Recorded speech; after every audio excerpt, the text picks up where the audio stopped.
Oke, jadi kita sudah sampai di enumerate dan itemize. Sekarang masuk ke bibliografi. Nah, daftar pustaka. Oke. Waduh, iya ya. Oke, begini ya. Saya pertama begini. Saya buka saja file yang sudah saya buat ya. Open bibliografi. Ini dia. Oke. Sayangnya agak banyak ini ya. File ini saya akan kopikan. Saya copy paste saja ya. Ctrl A. Yang barusan tadi akan saya timpa lagi. Sudah di copy semua belum? Yang tadi yang file sebelum ini ya. Ini mau saya timpa lagi nih di notepad tadi. Nanti saya bisa share ya. Nanti kalau udah selesai saya bisa share filenya. Oke, ini saya timpa dulu. Nah, ya saya kopikan ke notepad kode yang ada di TextMaker saya ini. Silahkan bisa di copy. Ada satu file lagi nanti saya akan copy pastekan ke sana.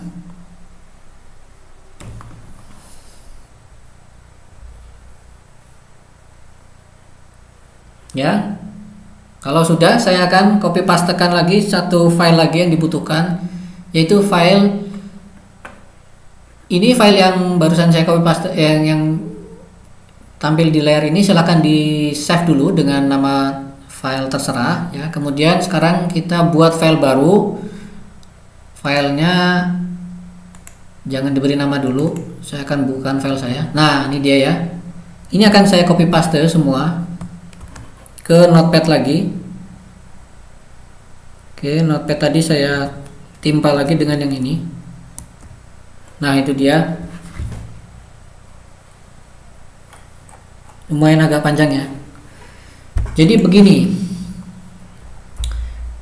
untuk membuat bibliografi di LaTeX ada banyak mode ya, ada banyak cara. Yang mungkin paling primitif itu ya kita menggunakan mode embedding, embed ya, di embed. Nah, dalam hal ini kita tidak akan bahas itu karena mungkin sementara ini saya melihat fasilitasnya kurang memadai. Maka saya gunakan yang mungkin pertengahan lah ya, yaitu yang BibTeX ya, mode BibTeX. Nah, berarti kita buat dua file ya, Bapak Ibu semua. Kita buat dua file. Yang file pertama ini dokumen kelas A4 paper book dan seterusnya. Ini file pertama. Lalu file kedua, file yang isinya seperti ini ya, book, Afcon dan seterusnya itu. Tapi perlu diperhatikan di sini, yang file kedua yang ini di save-nya dengan .bib ya, bib, bukan .text lagi. Ini harus di save dengan .bib. Iya. Jadi ini mulai kenal file baru nih, namanya .bib.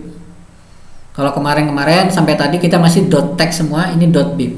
.bib ini adalah file yang akan kita gunakan untuk menyimpan daftar referensi yang akan kita gunakan, ataupun tidak digunakan juga nggak masalah. Maka ini file ini sebenarnya sudah saya taruh di GitHub saya, daftar pustaka.bib ini. Kalau Bapak Ibu buka GitHub saya, nanti di situ ada yang bagian daftar pustaka itu, repositori daftar pustaka, nanti ada file ini, bisa di-download juga dari sana. Nah, di situ saya coba koleksikan berbagai macam buku-buku yang ini, terutama buku-buku yang dipakai di prodi kami di Fisika UIN Wali Songo. Dari berbagai dosen menggunakan buku-buku ini. Saya koleksi ini kalau nggak salah sekitar 90-an apa ya, atau 70 buku ini. Nah, daftar ini nanti di sini ada book, kemudian nanti ada semua book ya. Nanti bisa jadi ada artikel dan seterusnya, bisa ditambahkan. Setiap buku itu akan ditaruh dalam format seperti ini ya, diketik dalam format seperti ini. Ada add book dalam kurung buka kurung kurawal, sini kurung kurawal tutupnya. Yang depan ini adalah untuk kita panggil si referensi ini nanti di dalam dokumen kita. Kalau kita mau reference ya, mau mensitasi. Kemudian judul buku kita taruh di setelah title ini sama dengan taruh di sini judul bukunya. Kemudian penulisnya taruh di author. Penerbitnya taruh di publisher ini dan seterusnya ya, tahun terbit dan seterusnya. Jadi kalau Bapak Ibu nanti sudah punya berbagai macam koleksi buku, bisa membuat daftar seperti ini. Tapi tenang saja, ada cara yang memudahkan kita daripada ngetik cara seperti ini. Ada cara yang memudahkan, sangat mudah sekali ya. Lagi-lagi kita manfaatkan fasilitas online. Nah, tutorialnya saya sediakan di blog saya. Itu mudah sekali, bisa dilihat di sana. Nanti Bapak Ibu bisa membuat daftar seperti ini dengan lebih cepat lagi. Cukup masukkan saja nanti nomor ISSN bukunya, otomatis akan dibuatkan datanya lengkap seperti ini. Asalkan buku dengan ISSN tersebut sudah ada dalam database online itu. Ya, rata-rata hampir semua ada lah. Ya, saya juga yang tidak saya temukan cuma 1, 2, 3 saja itu. Ya, jadi intinya file.bib itu kita gunakan untuk menyimpan data-data buku yang kita punya. Manakala nanti dibutuhkan bisa tinggal kita panggil pakai perintah citasinya nanti. Nah, jadi itu. Kemudian kita kembali ke dokumen utamanya kita, yaitu yang .text-nya. Oke, jadi kembali tadi ada 2 file yang akan kita manfaatkan dalam membuat bibliografi atau daftar pustaka. Pertama adalah file utama ini yang ada dokumen kelas, book, kemudian begin dokumen dan nanti ada end dokumen. Kemudian file kedua adalah file.bib-nya. Nah, ini daftar, namanya daftar pustaka.bib, saya beri nama begitu, tapi yang jelas pokoknya harus .bib ya. Itu berisi daftar-daftar buku yang akan kita rujuk, akan kita referensi, akan kita citasi ya, gitu. Cara penulisannya formatnya seperti ini, tinggal nanti ditiru saja. Untuk artikel nanti juga ada format tersendiri, tapi kalau Bapak Ibu pakai cara yang saya tunjukkan di tutorial di blog saya, itu jauh lebih mudah ya. Sangat mempermudah sekali ya. Daripada repot-repot gimana sih cara ngetiknya artikel gini, enggak. Ikuti yang di tutorial aja lebih mudah sekali. Oke, sekarang kita akan gunakan file ini.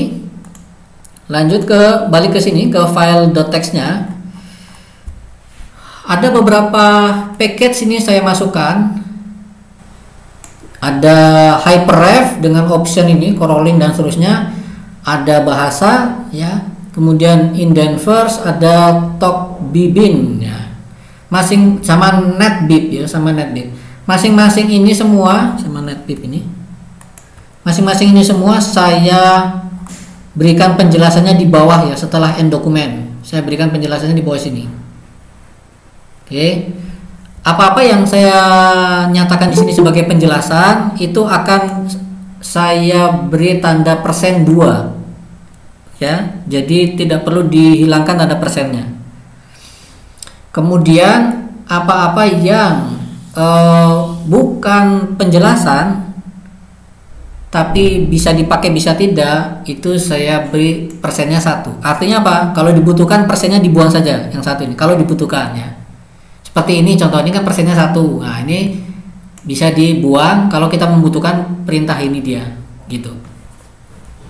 Ini berarti saya persen double ya. Nah, biar sesuai sama apa namanya tadi kesepakatannya. Oke. Nah, lalu inilah si end dokumen, begin dokumennya. Maaf, ini begin dokumen. Kemudian ini adalah end dokumen di bawah ini. Kemudian untuk memasukkan file daftar pustaka, kita perlu memberikan perintah yang ini. Ya, kalau tadi sudah di copy paste file ini, nanti tinggal dilihat saja. Di atasnya end dokumen itu ada perintah bibliography style. Di sini saya isi plain nat. Lalu di sini ada bibliografi dalam kurung kurawal. Nah, ini dia. Nama file bib yang tadi kita save tadi itu, ya. Kalau Bapak Ibu nyimpan nama filenya pustaka.bib, ya berarti di sini ganti jadi pustaka.bib. Ya. Oke. Itu cara memasukkan bibliografinya. Sekarang kita langsung compile saja dulu. Nah, untuk mengcompilenya di sini agak berbeda ya dengan dokumen tanpa memperhatikan bibliografi ya. Pertama kita run quick build-nya satu kali. Ini quick build. Nah, kita run pakai tombol yang sebelah kirinya ini satu kali. Ini kita run dulu. Oke. Di sini belum muncul ya. Oh, ini sudah ya, sudah muncul. Kemudian ini chapternya ya udah biar aja. Kemudian lanjut kita langkah kedua adalah run bibtag. Nah, run bibtag. Kita bisa pilih di sini dari quick build ini, kita klik dulu, ada pilihan nanti di sini bibtag. Nah, kita klik bibtag di sini sekarang baru kita run dengan tombol sebelah kirinya ini. Satu kali juga. Pastikan di bawah sini itu tertulis proses excited.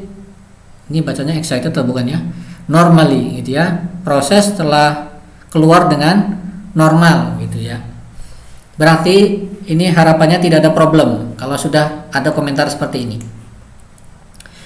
Kemudian setelah itu balik lagi, kita pindah ini ke quick build lagi. Ke quick build lagi untuk kita kemudian run sebanyak 2 kali. Jadi ini 1 kali, 2 kali. Nah, gitu ya. Prosedurnya berarti 4 langkah ya. 1 ini, 2 ini, 3 dan 4 yang ini. Gitu. Kita bisa lihat sekarang hasilnya di sini ya. Mana tadi? Setelah bikin dokumen, ini kebetulan saya tadi saya pakainya pepbook ya. Berarti chapternya saya buka ini ya.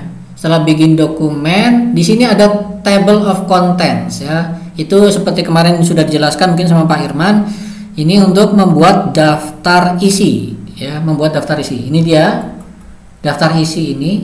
Sampai di sini, sampai bibliografi itu muncul karena ada perintah ini, table of contents. Sekarang saya masukkan si chapter ya, saya compile lagi sekali lagi. Oke. Kenapa saya cuma mengcompile sekali? Nanti saya jelaskan ya. Padahal tadi kan katanya harus sampai 4 kali langkah ya. Nanti saya jelaskan. Saya compile sekali, maka sekarang sudah format buku ya, ada chapternya. Bedanya dengan artikel nanti, artikel juga bisa ada buku, ada daftar isi, tetapi daftar isinya dan yang lain-lainnya bawahnya itu akan disambung. Jadi tidak pindah halaman. Nah, gitu aja ya. Tidak pindah halaman. Sementara kalau kita pakai book, maka daftar isi 1 halaman sendiri. Chapter juga akan 1 halaman sendiri. Nanti kita bikin chapter kedua juga akan dikasih di halaman baru gitu. Kalau di artikel itu nyambung terus ya. Bawahnya ke bawahnya terus begitu. Itu salah satu perbedaannya lagi ya antara book dengan artikel. Oke ya, sekarang lanjut. Tadi sudah table of content sudah muncul di sini ya, di halaman sini. Kemudian, loh, kok ini ada warna-warni nih, ada warna biru gitu kan? Oke, sebentar. Ini kurang sekali lagi saya compile ya. Nah, kenapa kurang sekali? Karena tadi masih 0.1 ya. Jadi setiap ada reference ya, setiap ada reference gitu, sebagaimana tadi kita sudah lihat, itu kita diminta untuk merunnya itu 2 kali ya, biar penomoran itu nanti sudah sesuai dengan yang seharusnya. Jadi diminta merun 2 kali. Nah, kalau di sini ada warna biru-biru begini, itu semua karena saya gunakan package Hyperref ini. Lalu ada link color blue di sini. Ada option link color blue. Nah, ini pendahuluan dan seterusnya. Ini adalah hyperlink. Di sini adalah hyperlink. Berarti apa? Kalau ini kita klik, dia akan menuju ke di mana chapter pendahuluan itu ada ya. Ini saya perbesar aja ya. Ini ya. Nih, lihat bentuk mouse saya akan berubah nih begitu masuk begitu di atasnya pendahuluan. Berarti di sini adalah hyperlink. Lalu ini juga sama, latar belakang juga, bibliografi juga sama. Ini juga berubah. Ini tandanya berarti dia hyperlink. Kalau diklik, sekarang kita klik ya yang pendahuluan. Nah, langsung otomatis pindah ke halaman ini. Padahal tadi letak halaman pendahuluan kan letaknya nih. Ya tuh, dia jauh ya. Terpisah satu halaman kosong ini ya. Tapi tadi kita klik dari sini pindah ke bagian chapter 1 langsung.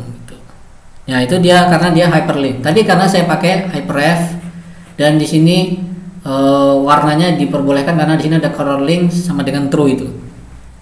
Ya. Oke, jadi itu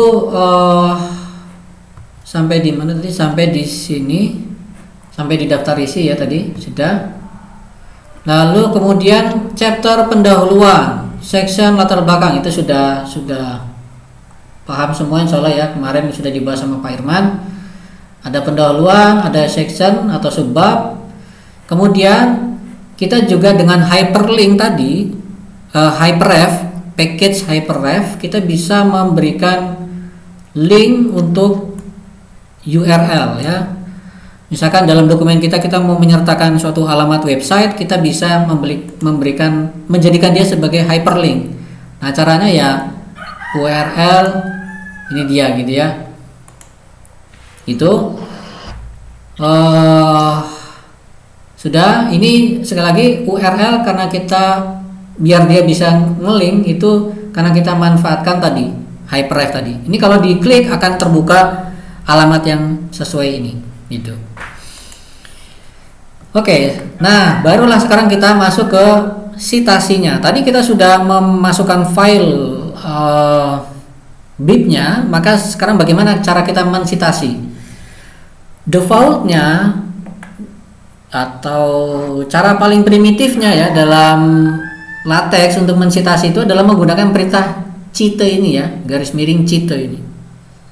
Itu paling primitifnya. Tapi makanya ini bisa dimanfaatkan di mode primitif yaitu yang embed itu, tapi tidak kita pelajari ya di mode itu.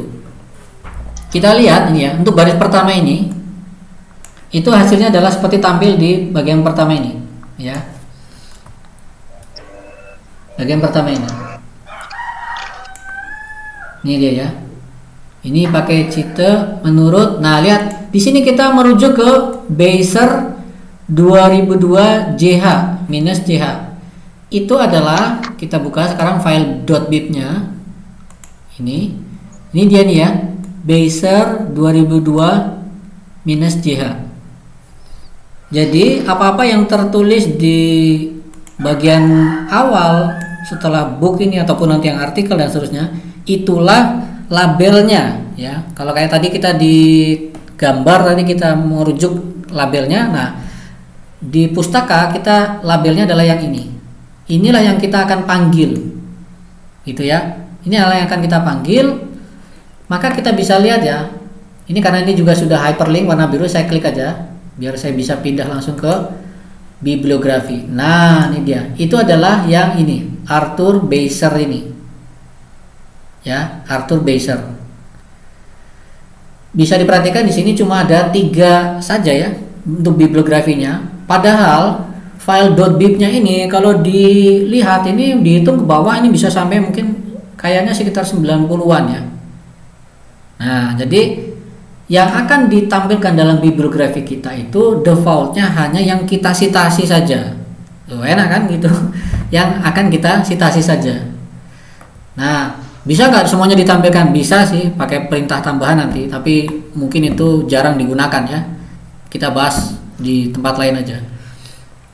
Jadi secara defaultnya yang akan ditampilkan dalam daftar pustaka hanya yang disitasi.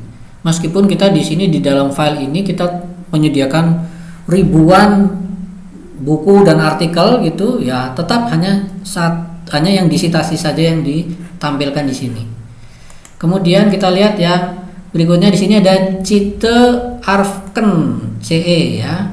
Kita buka lagi ke sini satu lagi ya, Arfken sama Greiner ya. Kita buka ke sini daftar pustaka BIP-nya.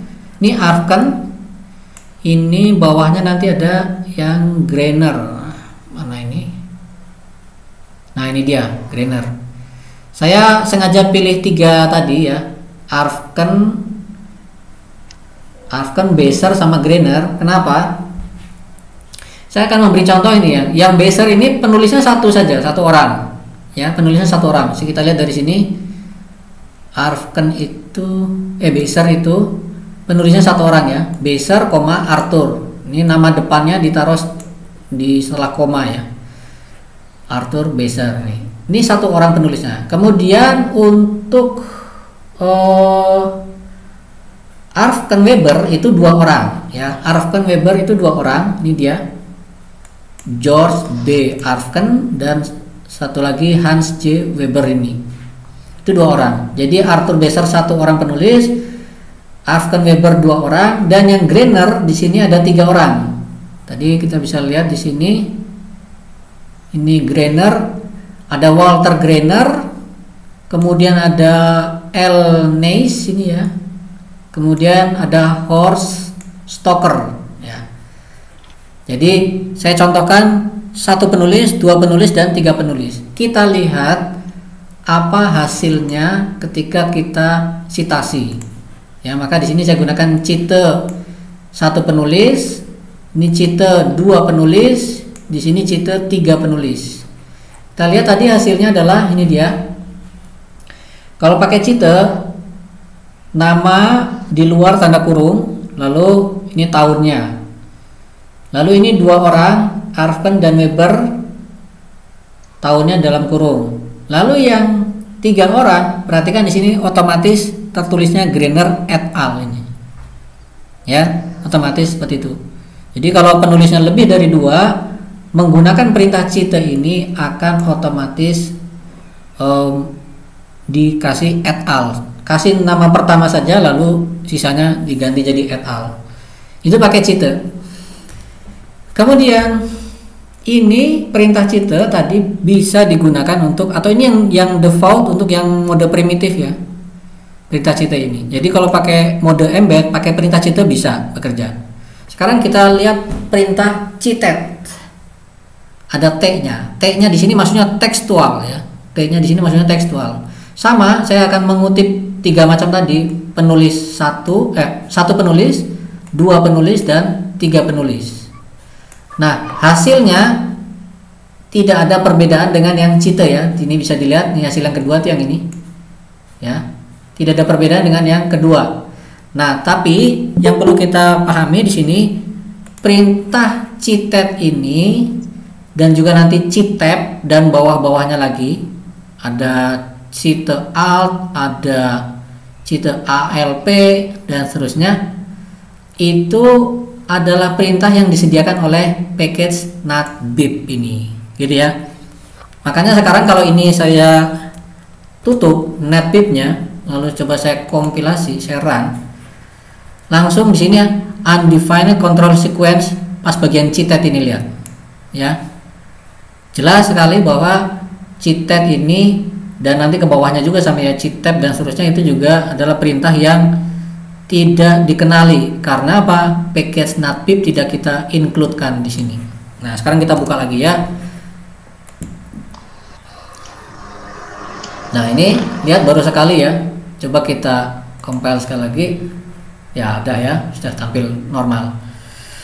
Nah, jadi itu dia perintah citet dan citep disediakan oleh NatBib. Termasuk nanti cite alep, dan seterusnya lah, gitu ya. Satu persatu coba kita bahas. Lalu masuk ke citep. Nah, di sini ada tambahan P ya, citep ini. P ini parentesis ya, kurung. Berarti semua kutipannya akan ditaruh di dalam kurung. Tidak hanya sekedar tahunnya saja, tapi nama penulis juga ditaruh di dalam kurung. Gitu ya. Taruh di dalam kurung. Nih seperti ini. Bedakan dengan yang citet tadi, sudah jelas berbeda karena di sini kurungnya sampai ke nama penulisnya, gitu. Jadi antara citet T ya dengan yang citep gitu. Pembedaannya hanya kurungnya itu, kalau cheat tab itu hanya di tahun, kalau cheat tab itu kurungnya sama namanya sekalian.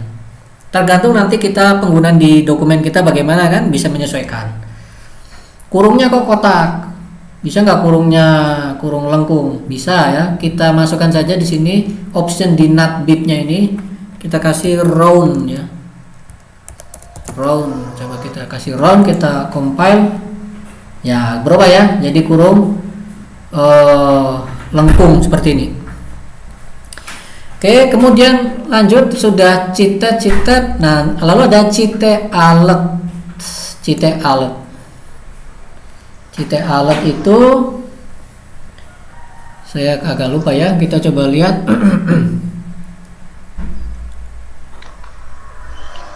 Ada yang bisa. Nah, ini ya, cheat alert. Nah, cheat tanpa kurung, AL T masih sama kayak cheat tadi, tapi tambahkan AL di depan ini, berarti itu cheat tapi tanpa kurung. Nah, cheat alertnya lihat ya, ini sebenarnya adalah cheat ini, tapi kurungnya dibuang tuh. Kemudian ini juga sama, kurungnya dibuang, ini juga. Nah, yang ini ternyata tidak bekerja. Kita coba lihat apakah salah perintah. Cheat alert. Nah, ini ya, ini masih salah ya, pantesan. Nah, gitu ya. Oke, cheat alert tadi mana? Nah, sudah ya, sudah. Maka bisa kita pahami juga cheat alert P itu berarti cheat tab tanpa kurung, gitu kan? Mudah sekali memahaminya. Cheat alert itu berarti tanpa kurung juga sama. Lalu sekarang kita masuk ke yang berikutnya. Setelah cheat alert selesai, kita masuk yang ada tanda star gitu ya, yang ada tanda starnya. Tanda star ini akan berguna ketika kita ingin menampilkan nama penulis secara keseluruhan, semua nama penulis, meskipun penulisnya terdiri dari lebih dari 2 ya. Contoh kayak tadi Grainer ini. Grainer itu kan tadi ini 3 orang penulis. Kalau kita pakai cheat tab ini dan cheat alert dan seterusnya, itu yang 3 penulis kan akan dituliskan et al belakangnya ini. Hanya nama pertama, lalu penulis pertama, lalu et al. Nah, kalau ingin menampilkan 3 nama semuanya bagaimana? Kasih tanda star di depannya. Ya, kasih tanda star di depannya. Lihat, Beser ya 1 penulis nggak ada efeknya. Weber 2 penulis tidak ada efeknya. Nah, untuk yang Grainer, lihat efeknya, nama Neis sama Stoker muncul di sini. Ya. Jadi itu manfaat dari penambahan star di dalam perintah cheat ini ya. Begitu juga cheat alert. Nah, itu semua juga kalau dikasih tanda star di depannya, maka akan berguna ketika ingin menampilkan yang 3 penulis lebih. 3 penulis ataupun lebih gitu. Ya. Ini bulan nih mau tanya? Enggak ya? Aman, Pak, aman. Aman ya. Saya ngelihat ada raise hand-nya. Oke. Sudah sampai di situ. Nah, lalu kita perhatikan sekarang tampilan dari bibliografinya. Ini kan bibliografi. Saya pengennya ini daftar pustaka. Gimana? Ya, seperti tadi. Kita renew comment saja ya. Renew comment. Saya tampilkan yang ini, renew comment. Pakainya bib name ya. Kalau tadi chapter itu chapter name, ini bib name. Kita ganti jadi daftar pustaka. Oke. Kita compile. Sekali lagi. Belum ya. Kita berarti harus lakukan prosedur bibtex tadi, coba. Oke. Lalu quick build-nya kita 2 kali. Nggak mau ya, berarti mungkin package bahasanya harus kita buang, harus kita tutup. Coba kita lakukan sekali lagi ya, gitu ya. Berarti Renew Command ini tidak akan bekerja ketika kita sudah pilih satu bahasa ya. Mungkin bisa kita simpulkan begitu ya. Oke. Kita kembalikan aja ya ke awal ya. Kita kembalikan ke awal. Renew Command-nya kita tutup aja. Nah, gitu. Oh, ini sih, yang ini ya. Nah, ini dia. Oke. Nah, sekarang kita masuk ke tampilan bibliografinya. Di sini susunannya itu nama penulis, lalu judul, penerbit, kota terbit, edisinya, lalu tahun. Susunannya dibuat seperti itu otomatis. Padahal file .bib tadi susunannya kan nggak karuan ini ya. Judul dulu di sini, lalu author, publisher dan seterusnya. Ya itulah dia, LaTeX menyusunnya dia secara otomatis dengan format seperti ini. Bisa nggak dirubah formatnya dengan style lain? Bisa. Nah, semua itu ditentukan dari bagian yang ini.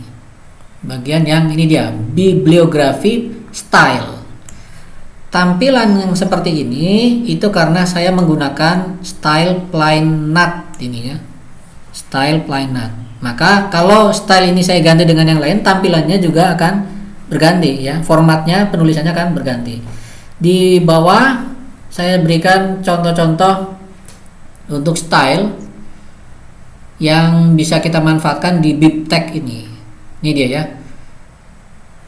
Bisa plain, bisa ABBRV dan seterusnya ya.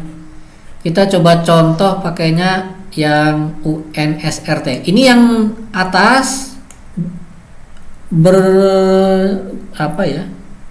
bisa digunakan untuk yang mode primitif, model embed itu bisa digunakan ini ya. Lalu ada tambahan lagi 3 di bawah ini bisa digunakannya kalau kita pakainya package, kalau kita tambahkan package NatBib tadi ya. Kalau kita tambahkan package NatBib maka ini berguna atau bisa berjalan maksudnya gitu. Oke, sekarang coba kita ya salah satunya misalkan UNSRT ini. Style ini saya copy, saya pastekan ke dalam sini, penggantinya plain nut ini.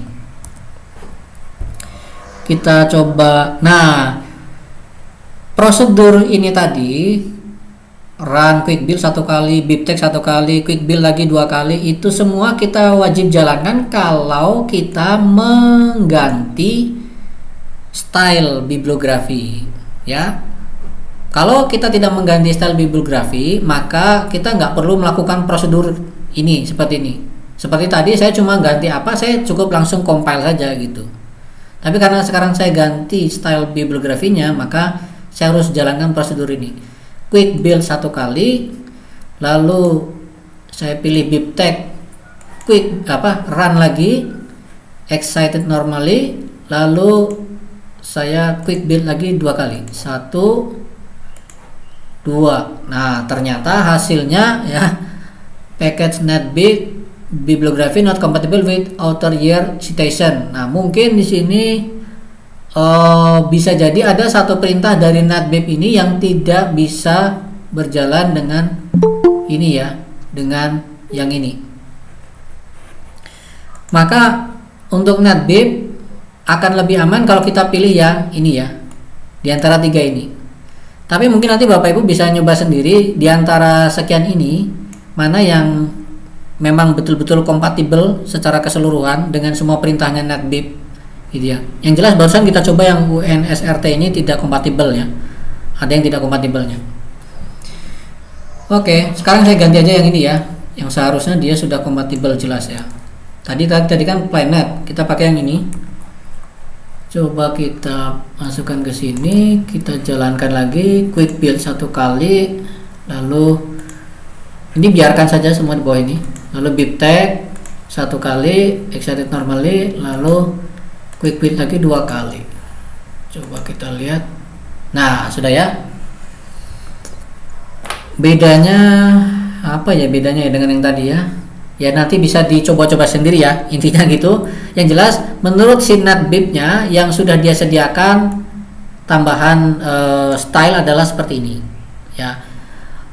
Untuk mengetahui lebih lanjut tentang NetBeep bisa merujuk ke link yang saya berikan di bawah sini. Ini dia ya. Nah, ini dia. Di baris 63 kalau file saya ini ya. Bisa dilihat yang alamat ini nanti bisa dirujuk apa saja fitur-fiturnya NetBeep ya. Oke, jadi itu tadi style bisa kita ganti-ganti. Mungkin bisa jadi masih ada style yang lain yang saya juga belum temukan ya. Jadi nanti Bapak Ibu bisa coba cari-cari sendiri style untuk bip tag yang kompatibel dengan NetBeep-nya.